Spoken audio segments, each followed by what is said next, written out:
Railway পরীক্ষার্থীদের জন্য খুশির খবর। রেলওয়ে বোর্ড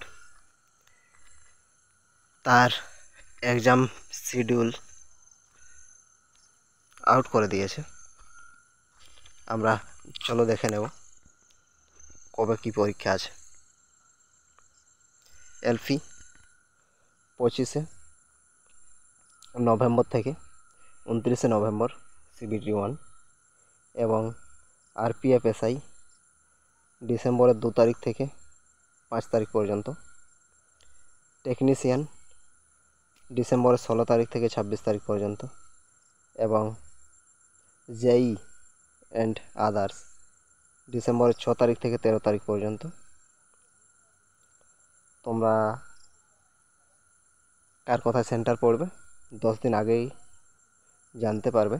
আর অ্যাডমিট কার্ড কমপক্ষে 1 সপ্তাহ আগে ডাউনলোড করা যাবে। আর যারা বিশেষ করে যেটা এনটিপিসির এখানে দেওয়া নেই, কিন্তু এনটিপিসির পরীক্ষা মেবি ফেব্রুয়ারিতে হবে।